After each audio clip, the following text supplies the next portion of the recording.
thing that holds the titrant is empty. Well, you got to set it up. So usually you rinse it with a little bit of water first. There's a waste beaker set up underneath. Let the water drain through.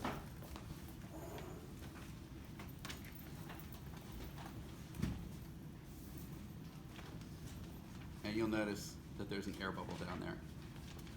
Okay, so that's the first step. Next, you want to rinse it with some titrant. Let's put a little bit of titrant. What we're trying to do is, just in case the last person to use this, because even though it'll be not the case in here because everyone's using the same titrant, but it might be that they were doing a different kind of titration, and they might have had acid in here. If you don't rinse it and you put your base in, which is your titrant, for this experiment, you'll neutralize some of it and your data will be all wrong. So you want to make sure it's rinsed out and clean. Now, most likely when you guys come in, unless you're the first block of the day doing the lab, it'll already be set up. But I still want to show you how to do it. Third thing is, now we fill it for real.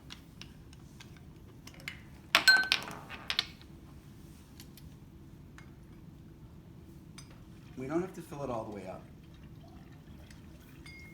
but that's plenty. Okay. You don't want to leave the funnel in either. Now, right now there's air bubbles there. If we were starting the titration, we'll get the wrong volume because at the beginning, as the volume comes down, it's just pushing air out. But this will go down making you think that you're putting in liquid. So you got to make sure before you write your volume down, it's completely filled with liquid. Boom, good to go. Now, in terms of recording data, we need to know what the volume is.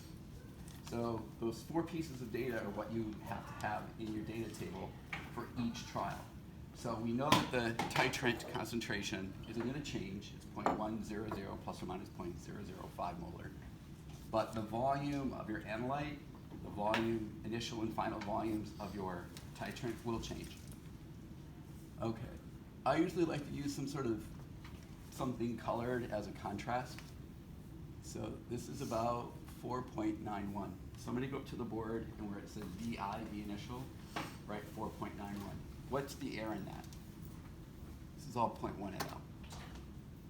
0.05? Yes. So 4.91 plus or minus 0.05 mLs. Okay, now we got to set up the analyte. Now the analyte is an unknown concentration. You'll see there's a bunch of bottles over there. They say unknown A, B, C, D, E, F, G. Basically, you won't know what your the amount of acid is, the concentration of your acid. So, but what you will know is the volume. So you're asked to use between 45 and 55 mils of your analyte. A little more. It doesn't have to be exactly 50. All right, so this is 47.3 is my estimate. So where it says volume of analyte, 47.3. Now here it's 1 ml mark. So what is our plus minus? 0.5. Yeah. So it's plus or minus 0.5 mLs. Now I just dumped it into the flask. The flask, this one had some water in it. Doesn't make any difference. What you do want to do is not trust the previous group. You want to rinse it out with some water a couple of times, because if they left base or acid in there, when you dump your stuff in now, it will be different. So it doesn't matter if there's a little bit of water in there, okay? Now, here's a really important thing. You have to add a pH indicator.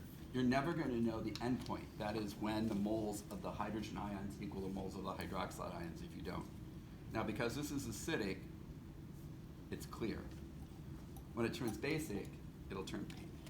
And so our goal is to have it turn basic and stay that way for at least 10, 15 seconds. That's how we're going to know that we're at the end. Now, usually lower it a little bit. And so the technique is swirl and add.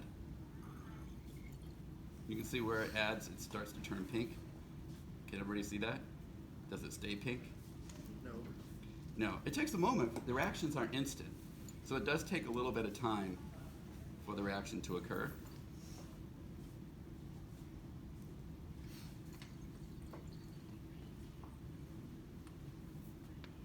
When you start getting close to the equivalence point, it definitely takes longer to go back.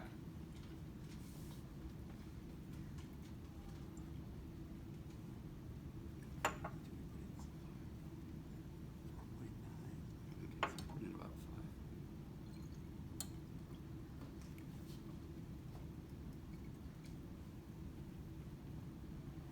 5. Ooh, just blew past it. Okay, so, or did I? It's actually not that bad. What you wanted is to be light pink and to stay light pink. See if it's gonna stay. It didn't. So we're not quite there yet. Now I'm gonna just do it by a drop at a time.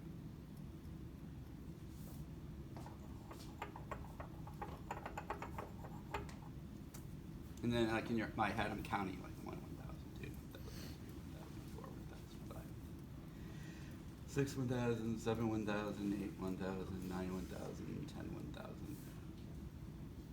I'd say that's still pink. So we're done. That's the end point of your titration when the thing has changed color. Now we get the next volume. The next volume is 10.29. Somebody write that up. Okay, the rest is calculations. So you can stop.